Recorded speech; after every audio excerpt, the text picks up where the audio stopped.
Hello दोस्तों, knowledge hub में आपका स्वागत है। और आज का नॉलेज है रूस के बारे में चर्चा करेंगे कि आज के डेट में देखा जाए तो रूस दुनिया का सबसे बड़ा देश है और पहले भी ये बड़ा देश था। इसकी कहानी बाद में हम चर्चा करेंगे। रूस की राजधानी मॉस्को और यह प्रशांत महासागर, बाल्टिक महासागर और मध्य एशिया तक फैला हुआ देश है। ये बिल्कुल मगरमच्छ की तरह लेटा हुआ है। आप देख सकते हैं कि ये कितने लोगों को ये भी पता नहीं रहता कि एशिया महाद्वीप का ये देश है या यूरोप महाद्वीप का।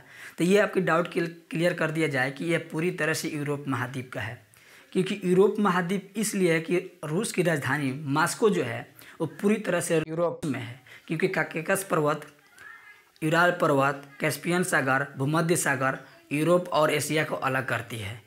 इसके यूरोप की थोड़ा सा ये चर्चा करेंगे, इसके इतिहास क्या रहा, यहाँ पर किस तरीके के लोग भाषाएं बोलते हैं। तो रूस की रूसी भाषा है और यहाँ पर ईसाई धर्म अधिक मात्रा में, अधिक क्या मतलब 80% ईसाई धर्म रहते हैं और 15-10% मुस्लिम धर्म, जो 1-2% है वो अन्य कोई धर्म यहाँ पर रहते हैं।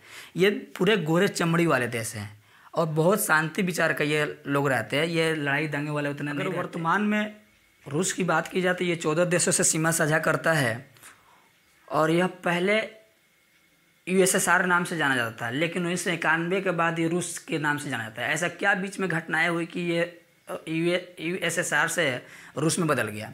इसने पहला विश्व युद्ध 1914 से लेकर 98 तक हुआ था। उसमें एक साम्यवादी देश उभर कर निकला था वो। और सेकंड जो विश्व युद्ध हुआ था वो आपका हुआ था 1939 से लेकर 1945 तक। ये उस समय बहुत बड़ा राजनीतिक देश बनकर उभर रहा हुआ था।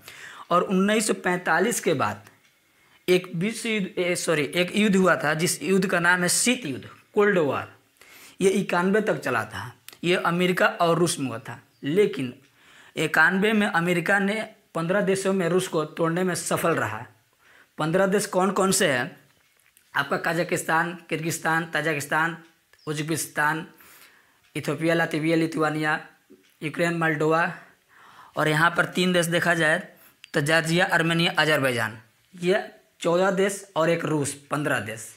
15 देश बना था 1991 में। उसी से ये उस समय के बाद ये रूस देश के नाम से जाना जाता है। में इसको देखा जाए तो दुनिया का सबसे बड़ा देश है ही। तो यहाँ पर आपको ये भी पता होगा कि यहाँ पर ट्रेनें भी चलती होगी।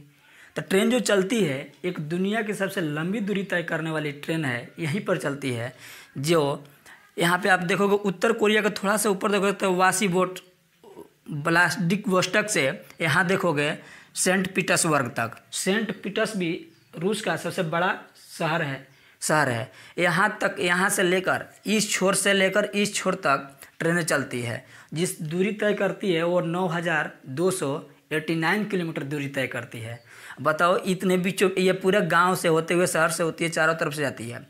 ये एक गोरे चमड़ी वाले लोग रहते हैं और बहुत सफ़ेद से दिखते हैं। इसका भी एक रीज़न है कि जो उत्तर और दक्षिण साइड में होते हैं, अधिकांश लोग गोरे चमड़ी का होते हैं, गोरे होते हैं, क्योंकि आपको सूर्य का प्रकाश जो होता है इक्वेटर से 23 डिग्री ऊपर और 23 डिग्री साउथ, 23 डिग्री नॉर्थ तक ज़्यादा मात्रा में धूप रहती है। उसके बाद क्षैतिज धूप निकलती है। तो इस वजह से इधर के साइड में, दोनों साइड में देखोगे, अमेरिका भी, ऑस्ट्रेलिया भी या इधर साइड में भी लोग काफ़ी सफ़ेद दिखते हैं। रूस से ही टूटा हुआ देश कुछ अलग अलग नामों से जाना जाता है। जैसे बाल्टिक देश नाम से जानता है। बाल्टिक देश में 3 देश आते हैं, एस्टोनिया, लातविया, लिथुआनिया।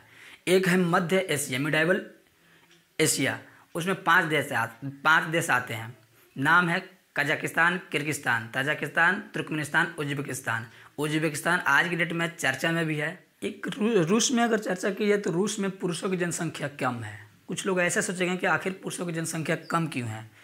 तो इसने जब सेकंड विश्व युद्ध लड़ा था, 2 विश्व युद्ध तो लड़ चुका है, तो जो विश्व युद्ध लड़ने में काफ़ी इनकी सैनिक जो थे वो सैनिक मर चुके थे, क्योंकि लड़ाई में तो आपको पता ही है कि ऑब्वियसली लोग मरते ही है। तो इस वजह से यहाँ की जनसंख्या जो है, पुरुषों की जनसंख्या कम है और महिलाओं की जनसंख्या ज़्यादा है। एक ठंडी इलाका है, तो ठंडी इलाका के लिए यहाँ पे लोग बहुत ज़्यादा मात्रा में डिनर भी करते हैं। एक और इंटरेस्टिंग हिस्ट्री है कि जब पाकिस्तान ने भारत से अलग हुआ था 1947 में, तो कुछ समय बाद अमेरिका ने एक बेड़ा भेजा था और एक भारत ने, और उस समय रूस का फेवर में था तो रूस ने भी भेजा था। तो अमेरिका ने 7वां बेड़ा भेजा था और रूस हम लोग का साथ में था, तो रूस ने हम लोग के लड़ने के लिए 40वां बेड़ा भेजा था। उस समय के बाद रूस का बेड़ा अपने तरफ चला गया और अमेरिका का 7वां बेड़ा जो था अपने तरफ। और आज की डेट भी भारत और पाकिस्तान जूझते रहते हैं। जिस देश में पाकिस्तान जूझने का रीज़न ये है कि जिस देश में शिक्षा कम होगी उस देश के लोग समझने में कोई भी शब्द नाकाम रहते हैं। इस वीडियो का आप सपोर्ट कीजिए।